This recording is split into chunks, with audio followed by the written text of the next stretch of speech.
So, good Yom Tiv. Today is Yom Tiv, a Hasidic holiday, not just for Chabad, but for all Hasidim. Just a matter of time when all Hasidim will recognize it. And it's because the day the Balatanya was released from prison. And why was he imprisoned, Moshe? Because he disseminated the teachings of Hasidus in a manner of Chabad. But the truth is that the people who ratted on him to the Tsarist government, that he's leading a rebellion on behalf of the Turkish government, and he wishes to rebel and overturn the Tsarist government, they were known at the time as mitnagdim, the opponents. Today, the Rebbe said there are no misnagdim, even though sometimes it's hard to believe that and to see it, but we'll leave that as for another time. Today they would be called the Litvaks, the Lithuanian people, but at the time they opposed Hasidism because Hasidism was something new, and it scared them.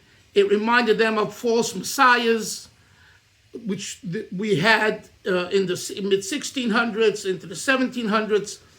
So during the mid-1700s, there was an attack on Hasidism after the holy Baal Shem Tov, the founder, founded Hasidism. His successor, the Maggid of Mesrich, whose yahrzeit is today, today's anniversary day of passing, he was a continuation of Baal Shem Tov, and he was also attacked for Hasidism.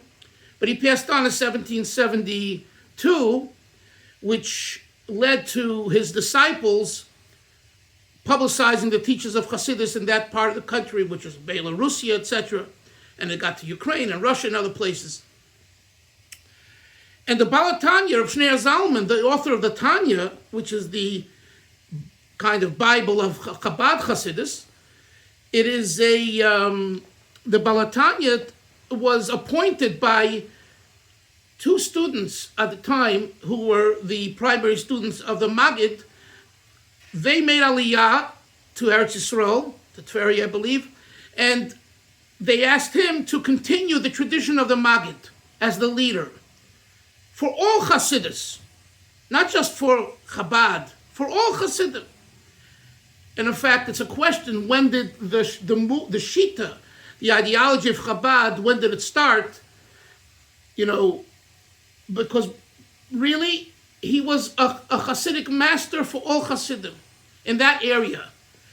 Karlin, for example, the Karliner Rebbe, of Shlomo Karliner, etc., they had their region. And when he was attacked also by the Misnagdim, the Karliner, he wanted to come into the Alter Rebbe's territory, and the Alter Rebbe told him, you could, but with a condition, that you teach that one should not just rely on their Rebbe to be the savior, kind of, chas v'sholom.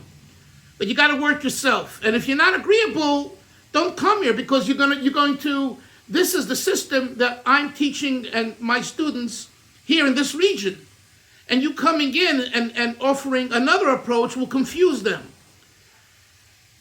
So the Balatanya in 1798, on today's day, on Yutes Kislev, was vindicated, right? Because they arrested him for treason, and the black wagon, which was known as the death wagon, came from the Tsar to pick him up in Lozhne, where he lived at the time, and took him to St. Petersburg. And he was imprisoned in the Peter fortress, which was a jail, which maybe some of you visited, the outside or whatever. Anyway, and pretty much you went there, you never came back.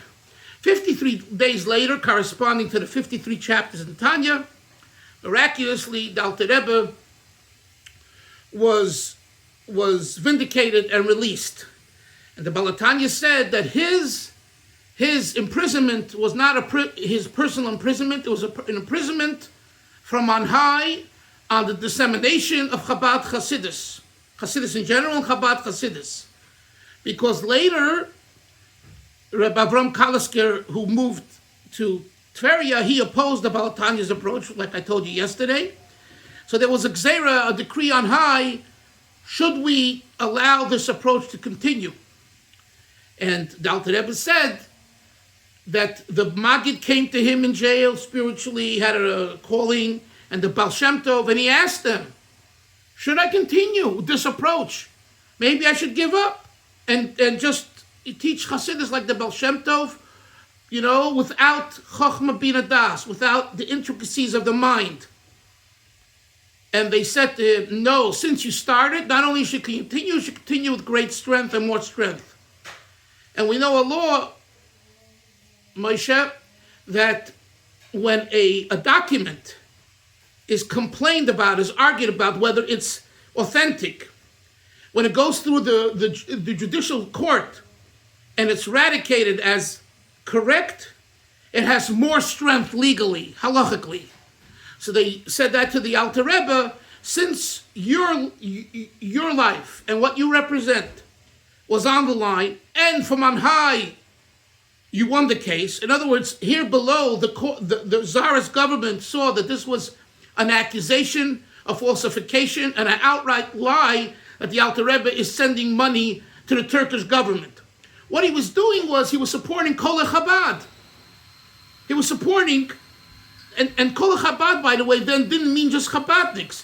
He was supporting poor people and others who needed money in Eretz Yisrael, who moved from Russia and Ukraine and Belarus, and he was supporting them. He wasn't planning a coup to oust the Tsarist government and have it be taken over by the Turks, as the accusation went. This is, in brief, the story of Yutas Kislev. And it's 277 years since 1798, 2026, 277. It's a long time. And this day has been celebrated throughout centuries. Recently, there was a very good article on anash.org. It's a Chabad website. And a young fellow was a very good historian, I believe. He put together an article from Yiddish newspapers from the 1800s all the way through the 1900s of how they celebrated Yutas Kislev. So I want to just share a few things to show you that this is really a 277-year continuous celebration on this day, Yutas Kislev. So of course the first celebration was the actual day that he left, 1798, but the year after they set it up as a permanent festival, where in Chabad we don't say Tachnun today, nor Erev Yutas Kislev, nor tomorrow, Chaf Kislev. And the reason for Chaf is because although he was released today, he ended up in the house of a Masnagid called Mordechai Lepler.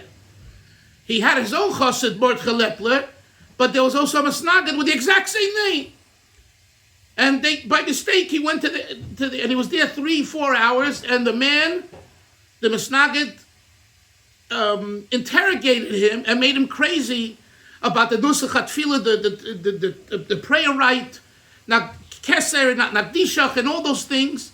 And the Alter Rebbe said, and I say this not to point fingers, but just to make a point, that the 3.5 hours or so that he was in the house of the Masnagid Mordechai Lepler on Yutas Kislev was harder for him than the 53 days in prison. And I promise you, the Alter Rebbe had a good heart, and he meant that the torture that he had to deal with someone his own kind, a frum Jew with a beard, with payas, who's going at him and from all sides, is worse than the goyim, the Tsarist Russian goyim, the Orthodox Goyish Russians who pressured him by putting him in prison, because that's a physical thing. And this was spiritual. And it's much worse, as everyone knows, especially you in Eretz Yisrael know, that when our own brothers do things to hurt us, it's even worse. But going back to the point. So he gets out. So when did he actually leave the house of the Misnagid on Chof Kislev? So Chabad cashes in on it, and they make Chof Kislev also a Yom Tov by not saying Tachnun, okay? Now, the Farbrengens, there was a Jew named Dr. Fischl Schneerson. The Schneerson family was and is, but a very large family, just like the Soloveitchiks and the Twerskys. These families were large, and the Schneersons had a tremendous amount of relatives and cousins and fourth cousins, third cousins. Well, because the Tzemach Tzedek, the third Lubavitcher Rebbe, had 7 sons, and I believe 2 or 3 girls. So from him came out a lot of descendants. So Fischl Schneerson was one of them.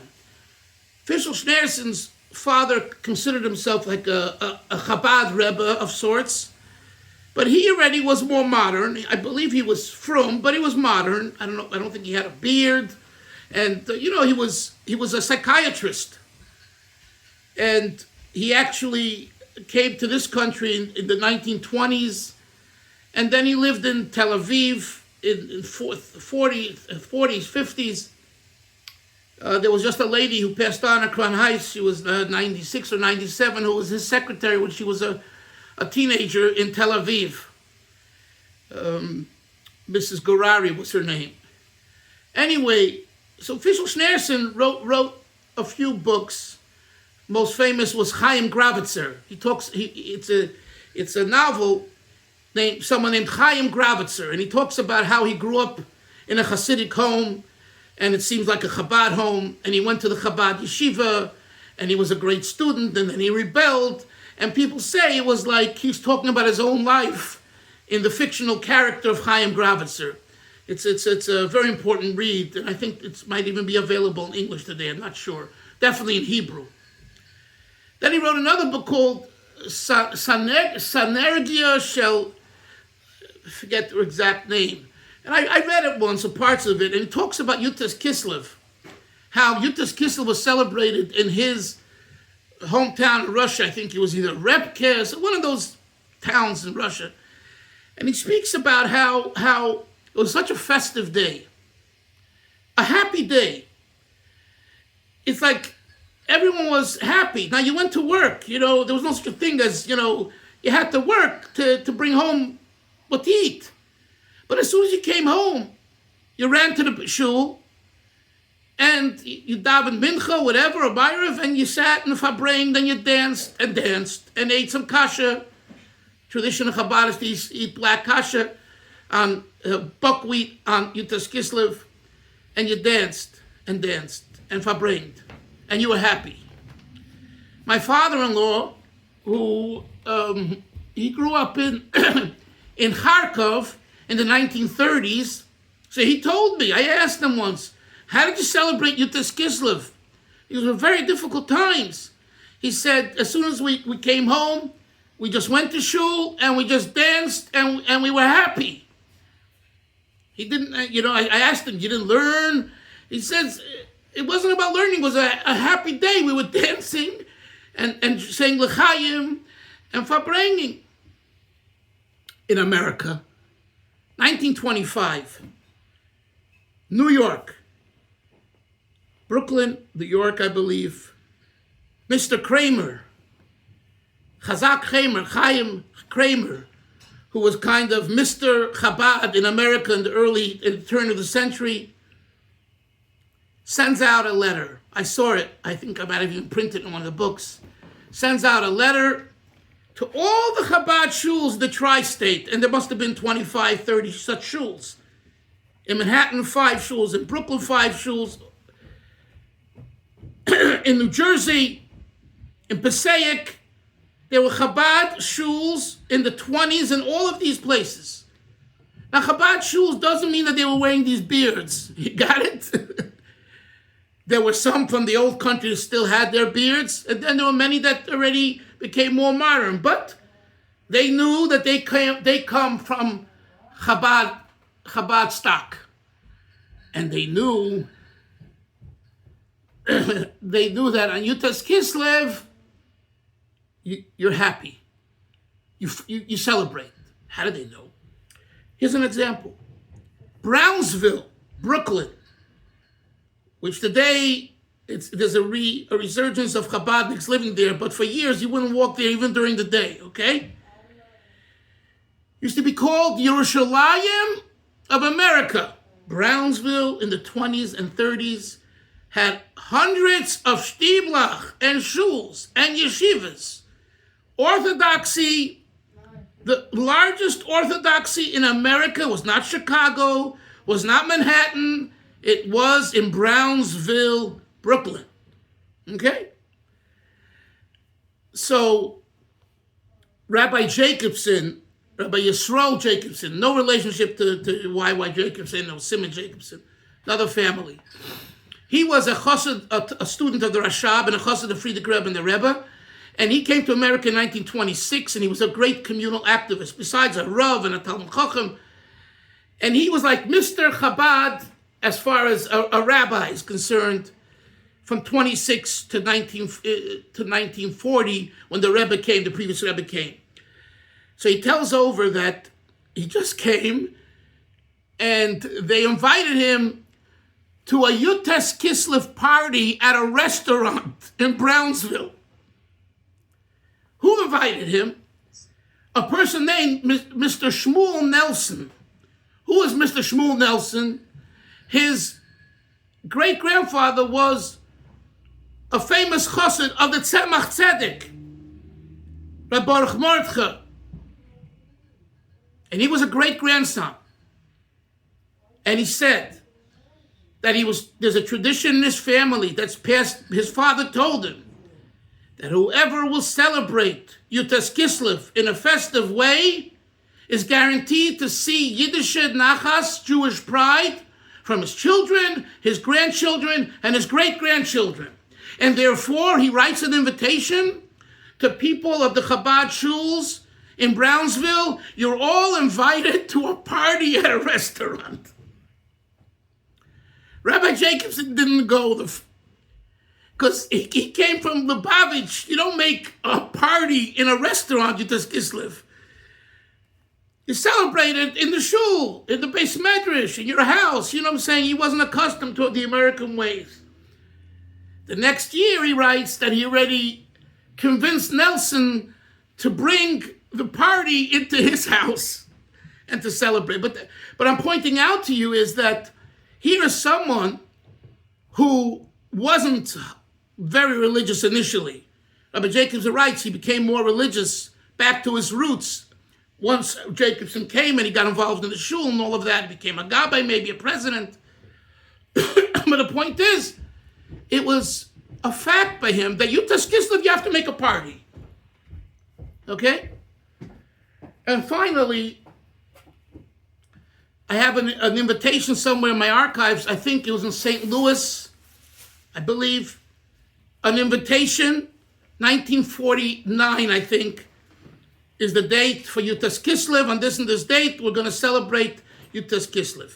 So Yutas Kislev was a very, very festive day. What did the Alter Rebbe say? He said like this: whoever will celebrate the day Yutas Kislev, I guarantee them that he will be schlepped out from agony, min ha-meitzar el ha-merchav is the terminology. From agony, from distress, to broadness, to goodness, harchava, and min ha-geshem el ha-ruach, from the physical material to the spiritual. Another point. In a sefer called Shilos and Shuvas Min HaShamayim, Responsa from Heaven, written 400 or 500 years ago, about this day, the 19th of Kislev, it says there, Yom Besura, it's a day of good news. So Mark, today is a day for investments. whatever you're going to invest today is going to be good. I'm not joking. That's what it said. Yom Psura. Of course, it means spiritually primarily, but it also means physically, materially. There's no question. I believe that wholeheartedly. The Alter Rebbe, 500 years later, after this was written in a sefer, on what days he vindicated and released from his imprisonment from life and death prison? Today, Yutes Kislev. And I believe that they speak about different things in the last 10, 15, 20 years. I'm not sure if it was not the goal for, but different things that happened in world politics. They point to different events as, miraculous, but very startling, and it happened when? On Yutes Kislev. But I'm not from those that keep track of that. But one thing's for sure, that this day is a special day. So what is the specialty? To ourselves to study Hasidus, which we do every morning, but to share it with the world and to get people used to. You don't have to be afraid of Chabad Hasidus. It's like that, once you put your foot in, it feels very good. The water's hot water on the legs. Feels good, right? You warm up. You warm up when you learn Chassidus. You start warming up to Hashem. And when you realize it's not about the intellect, even though this is Chabad, which is the intellectual Chassidus group, but that's not the objective. The objective is it should impact the heart and the mind, the heart and the practice. That Rashab, in his letter of 1902, writes, and it's quoted in Hayom Yom today, if you learned it, and hopefully you did, that the purpose is to eradicate any disgusting midah. Look at Hayom Yom, and I'm thinking about it. It's Yutes Kislev. Why I'm discussing ugly midos? Because that's the bottom line. The bottom line is all the flutin' tootin' intellectual stuff of Chabad Hasidus, if it doesn't have an impact on your character, there's something lacking. And so the Rashab, with all of his greatness and speaking and calling Yutes Kislev the Rosh Hashanah of Hasidus, which the world still can't wrap their head around, what is Rosh Hashanah of Hasidus. That's what Rashab wrote in 1902 about this day. So this Rosh Hashanah of Hasidus being the nerve center for the whole year. And here we are, it's a Tuesday, it's a mid-afternoon for you guys, and it's the morning for me, and the sun is out, and in Cleveland it's probably snowing where I have to fly to today. It's like a regular day, right? It's a regular day. And Yoni's walking with an overcast sky, it looks like over there, right? It's a regular day. But Chevra, it's not a regular day, it's Yutes Kislev, it's a Yom Tov. And the more you know about this, and you really put it into your heart and soul, you'll dance. You'll dance. And you'll say, what am I dancing for? It's a Tuesday, what am I dancing for? It's not Hanukkah. Because we were given something that there was a question whether it's the right thing, and now we have it. And today, and Moshe shared with us yesterday pictures and videos from Tzama. I said this to my friends, because we have a group chat. We were together on Shlichus in Los Angeles, and we're very close. So people have comments, that Tzama it's not authentic Chabad, it's saying it's really a pacifying to the Chabakuk guys, Karl Bach and Breslev and Chabad, whatever. So I said, look, I'm not here to judge anyone. But one thing I know, when 800 to 1,000 boys, and maybe girls too, separately, take a test at Yutes Kislev in the study of Chassidus and the deep study of Chassidus, that's it. The dancing and the singing, as Moshe wrote yesterday, the energy here is unbelievable. Right. But from A Chabadnik looks at things like, in a pneumius way, like Isser's observations of 770 and things that were going on over the weekend of the Kinnis.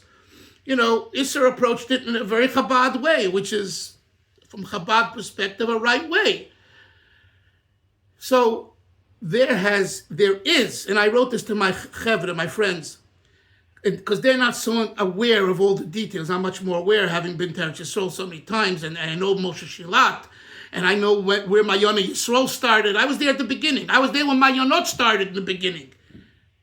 Okay? I remember them on Mesilas Yesharim Street in Nachlaot.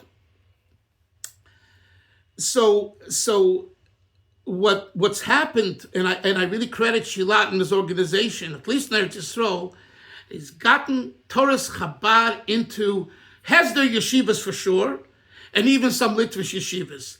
Doesn't mean they're becoming Hasidim. It doesn't mean they're becoming Chabad. It doesn't mean they're necessarily going to the Oyel. You know what I'm saying? But they're learning Torah's Baal Shem Tov. And that's the objective. And today, so many organizations and people and teachers from YU and others are in their own way learning Chabad Chassidus, and teaching Chassidus. And that's what the Baal HaTanya wanted. Okay?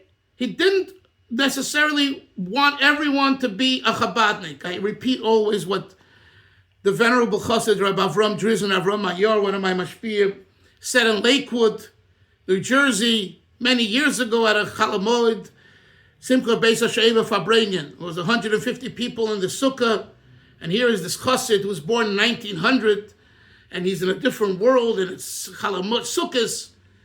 And he turns to everyone, he says, you all think that I came here tonight, and most of them were Litvaks, to make you Chabadniks? He said, absolutely not. We have enough of our own.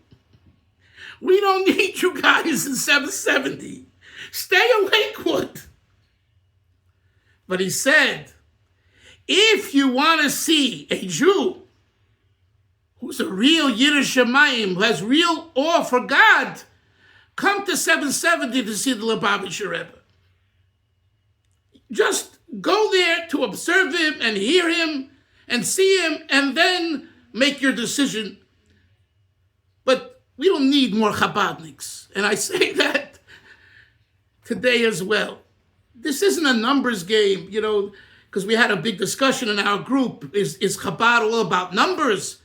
Could you have 20,000, 10,000? What if you have 10 people in a shtibel in Ramat Beit Shemesh, Farbrengen around a table and being inspired with Yutas Kislev? Who says that's not more valuable than 10,000 people at summer? And the answer is, it's not a numbers game. Both are important. Both are important. There's a segment of our population, particularly in Eretz Yisrael, that this talks to them. The dancing, the singing, the hugging each other, that's what they need. So not chas v'sholom to poo-poo them. Kol hakavod. Those that are more serious in nature and in objective, and they want a small Farbrengen, you got one. Yes, Moshe. I just want to say, Rabbi Dalfin, when you mentioned the singing and the dancing, I just want to say that it's important to clarify that the singing and the dancing that was last night, in terms of the music, the nigunim, the words, very, very, very focused, very Hasidic, very pneumius. Like, it wasn't just like, was, some like catchy tune. It was, and what's amazing is that, and I've heard this from so many people in so many different circumstances, people always say, the Chabad Nigunim, those are the ones that get people going the most. And obviously there's a reason for that. Yes. So last night you when you were there, like you could feel that. Right. What my friends probably were referring to was from 2 or 3 nights ago, where you had, after Avram Fried, you had some people with, Breslauer, they, They have a different style in their music, Whatever the case, it's as I said, that's the Nakuda.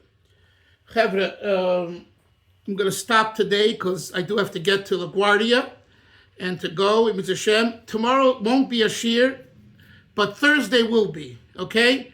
So good Yom Tov, Belimod HaChasidus, over Darkei HaChasidus, in the teaching. 1 second. In the teachings of Chasidus, in the practices of Chasidus, Tikosevu v'seichosemu, may we all be written and inscribed for a Hasidic year. Mashiach should come. There should be Shalom Amiti. Amen. True peace in Eretz Yisrael. An end to fighting. And we should only have good things in our lives. Good Yom Tov, everyone. Amen. See you. See you all. Bye-bye. Bye-bye. Bye-bye. Bye. Yes. No.